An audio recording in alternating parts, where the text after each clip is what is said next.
नमस्कार, मैं हूं आंचल सिंह और आप सभी का स्वागत है हमारे चैनल पर। किसान आंदोलन पर सुप्रीम कोर्ट में सुनवाई चल रही थी, जिस पर सबकी नजरें बनी हुई थी कि सुप्रीम कोर्ट इस मामले में क्या फैसला लेता है।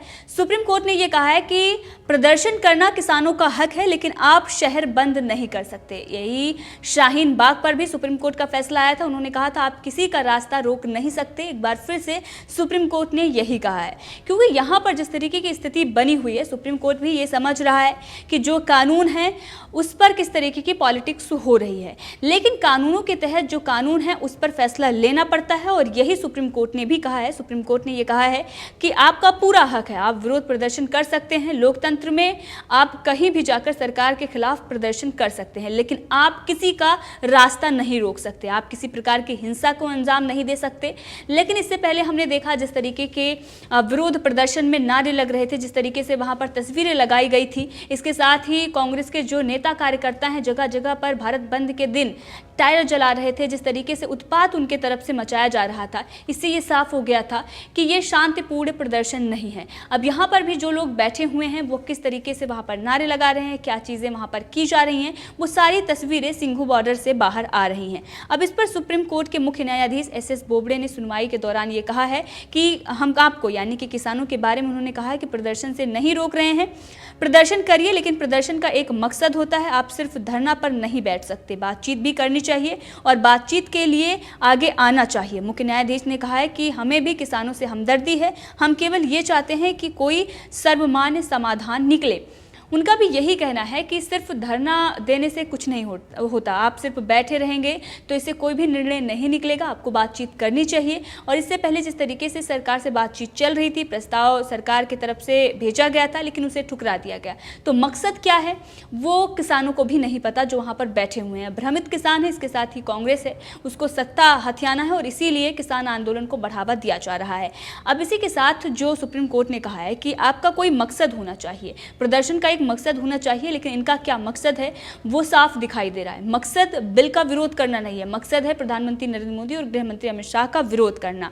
इसके साथ ही अगर हम बात करें तो किसान आंदोलन को लेकर जो ये सुनवाई है, सुनवाई के दौरान कोर्ट में किसी किसान संगठन के न होने के कारण कमेटी का फैसला नहीं हो पाया है। सुप्रीम कोर्ट ने यह कहा है कि वो किसानों से बात करके ही अपना फैसला सुनाएंगे। सुप्रीम कोर्ट में सर्दियों की छुट्टी हो रही है, ऐसे में अब जो मामले की सुनवाई है वो वेकेशन बेंच करेगी, यानी कि जो सुनवाई है वो वेकेशन, यानी कि जो छुट्टियों के दौरान सुनवाई होती है जिस बेंच पर, वो बेंच इस पूरे मामले में सुनवाई करेगी।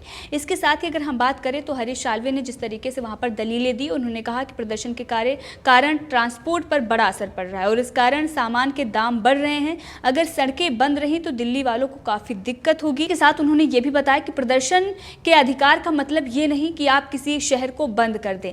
सुप्रीम कोर्ट में अटॉर्नी जनरल के वेणुगोपाल ने कहा कि प्रदर्शन में मौजूद किसानों में से कोई भी फेस मास्क नहीं पहनता है, वो बड़ी संख्या में एक साथ बैठे हुए हैं। कोविड-19 एक चिंता का विषय है, किसान यहाँ से गाँव जाएंगे और वहाँ कोरोना फैलाएंगे। किसान दूसरों के मौलिक अधिकारों का उल्लंघन नहीं कर सकते, ये फैसला सुप्रीम कोर्ट ने दिया है। तो ये बहुत बड़ा फैसला जिस तरीके से सुप्रीम कोर्ट की तरफ से आया है। इसके साथ ही सुप्रीम कोर्ट ने ये पूछा है सरकार से कि समाधान किस प्रकार से निकाला जाए। उन्होंने कहा कि क्या आप कानून को होल्ड पर रख सकते हैं, ये सरकार से पूछा गया है, लेकिन तब तक जब तक समाधान नहीं निकलता है और दोनों को आपस में बातचीत करनी चाहिए और समाधान निकालना चाहिए। तो सुप्रीम कोर्ट ने वही कहा है जो जिस तरीके से कानून है, नियम है, लेकिन जो विरोध प्रदर्शन हो रहा है वो कानून नियम से परे हो रहा है, क्योंकि जो किसानों के हित में बिल आए हैं उसमें किसानों को कोई भी समस्या नहीं है। किसानों को जो समस्याएं थी, बिल में कुछ संशोधन थे, वो बताया गया, सरकार ने वो बात मानी भी। उन्होंने कहा कि एमएसपी के लिए हम लिखित में दे रहे हैं, इसके साथ ही मंडियां भी खत्म नहीं की जाएंगी, आप कोर्ट जा सकते हैं। सारी जो उनकी मांगे थी वो पूरी कर ली गई हैं, उसके बावजूद भी वो वहाँ पर बैठे हुए हैं। तो इससे ये दिखाई देता है कि ये सिर्फ और सिर्फ दिखावा है, लोगों को दिक्कत और परेशानियों का सामना करना पड़ रहा है, घंटों घंटों जाम लग रहे हैं। जिस तरीके की स्थिति दिल्ली बॉर्डर पर बनी हुई है, चाहे वो सिंघू अमरोहा बॉर्डर की बात करें या फिर गाजीपुर बॉर्डर की बात करें, इसके साथ ही अगर हम देखें तो मेरठ दिल्ली जो हाईवे है उसको किस तरीके से जाम किया गया है। इसकी वजह से जगह जगह पर जो जाम लग रहे हैं, इंदिरापुरम से लेकर तमाम जगहों पर किस तरीके की परेशानियां उठानी पड़ रही है लोगों को। 2-2, 3-3 घंटे, 4-4 घंटे लोगों को कतारों में खड़ा रहना पड़ रहा है। तो ये सारी जो दिक्कतें हो रही हैं ये इसी वजह से हो रही हैं क्योंकि इस पर राजनीति की जा रही है। आम आदमी पार्टी की तरफ से, कांग्रेस की तरफ से राहुल गांधी ये कह रहे हैं कि विरोध प्रदर्शन वापस नहीं लेंगे, यहाँ से हम किसानों को नहीं हटाएंगे। इसके साथ ही बहुत सारी ऐसी वीडियो निकलकर सामने आ रही है। जब जमीन पर हम जाते हैं, जो वहाँ पर बैठे हुए हैं उनसे ये बात किया जाता है कि किस बात का आप विरोध कर रहे हैं। उनका ये साफ कहना है कि हमारे जो बड़े बुजुर्ग हैं जो बात कर रहे हैं सरकार से, वो विरोध कर रहे हैं, इसलिए हम भी विरोध कर रहे हैं, हमें नहीं पता कि कौन सा कानून है। ठीक उसी तरीके से जिस तरीके से सीए के नाम पर विरोध प्रदर्शन चल रहा था। तो एक ये विपक्ष के द्वारा एक चलन चलाया गया है जहां पर आप कुछ लोगों को भ्रमित करें, कुछ अपने लोगों को बिठाएं और ये बताएं कि देश का बहुत बड़ा प्रदर्शन चल रहा है, इतिहास का सबसे बड़ा प्रदर्शन चल रहा है, काले कानूनों के विरोध में किसान बैठे हुए हैं। तो ये सारी चीज़ें जो हैं वो गलत हैं। केजरीवाल भी लगातार लोगों को भड़का रहे हैं, लगातार उनके ट्वीट्स भी आ रहे हैं और इससे ये साफ हो गया है कि ये जो विपक्षी पार्टियां हैं ये सिर्फ और सिर्फ राजनीति कर रही हैं। लेकिन सुप्रीम कोर्ट का जो फैसला आया है वो एक बार फिर से किसानों को भी देखना चाहिए और कांग्रेस को भी ये समझना चाहिए कि इसमें अब कुछ नहीं रखा, कोई भी मुद्दा यहाँ पर नहीं बनता। किसान अब कांग्रेस के ही विरोध में खड़े हो गए हैं। कई जगहों पर हमने देखा, राजस्थान हो या तमाम जगहों पर किसानों को ही फायदा मिल रहा है इस नए कानून के तहत और कांग्रेस किस तरीके से किसानों का शोषण करती आई है और आज भी कांग्रेस किसान विरोधी ही है। हमने देखा कि अशोक गहलोत सरकार किस तरीके से एमएसपी की लिस्ट में जो केंद्र सरकार ने फसलों को डाला है उसमें से 2 फसलों को हटा देती है। तो एमएसपी की बात यहाँ पर राहुल गांधी केंद्र में बैठकर कर रहे हैं। तो ये कहीं ना कहीं सिर्फ दिखावा है और किसानों के कंधे पर रखकर बंदूक राहुल गांधी, प्रियंका गांधी वाड्रा चलाना चाहते हैं। इसके साथ ही कृषि मंत्री नरेंद्र सिंह तोमर ने भी ट्वीट किया और उन्होंने ये साफ कहा कि नए कृषि कानून किसानों के जीवन में क्रांतिकारी परिवर्तन लाने वाले हैं। इसका मतलब ये साफ है कि जो ये कानून है वो वापस नहीं होंगे। इसके साथ ही आपने देखा कि सरकार ने कई बार ये कहा कि जो कानून हम लेकर आए हैं हम उसको वापस नहीं करेंगे, किसी भी दशा में ये वापस नहीं किया जाएगा। इसके साथ ही कहा गया था कि जो भी समस्याएं हैं सरकार से बातचीत करें, हम उसका समाधान निकालेंगे।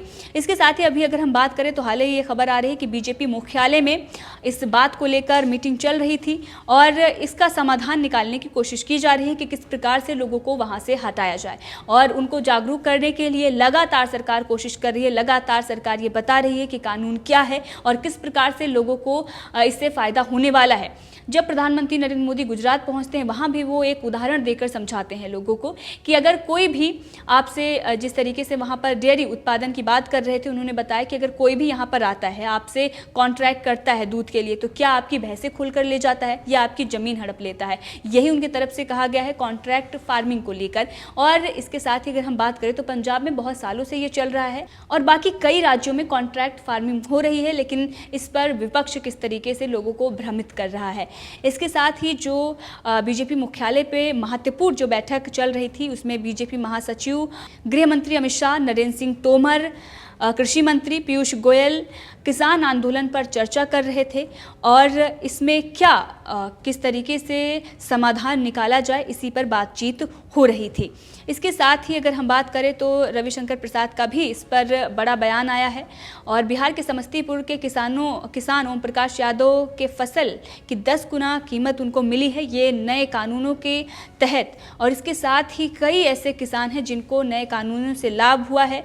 कई ऐसी तस्वीरें सामने निकल कर आ रही हैं कई जगहों पर जिस तरीके से लोगों को फ़ायदा मिल रहा है। अब इस पर यह साफ हो गया है कि ना तो अब कानून वापस होगा और जो दूसरा एक जो गढ़ बन गया है, दूसरा एक जो ढांचा जिस तरीके से बनाया गया है कि किसी भी बात का अगर हमें विरोध करना है, हमें किसी बात से आपत्ति है तो वहाँ पर बैठ जाइए और उसके बाद सरकार का विरोध करिए, सरकार के विरोध में नारे लगाइए, भारत माता की जय मत बोलिए और तमाम ऐसे गतिविधियों को अंजाम दीजिए जिससे भारत की जो छवि है अंतर्राष्ट्रीय स्तर पर धूमिल हो। तो उन सब चीज़ों को अब हवा नहीं मिलने वाली है और सरकार इस पर जल्द ही समाधान निकालेगी। सुप्रीम कोर्ट का भी इस पर फैसला आ गया है। आप किसी का भी रास्ता रोक कर नहीं बैठ सकते हैं।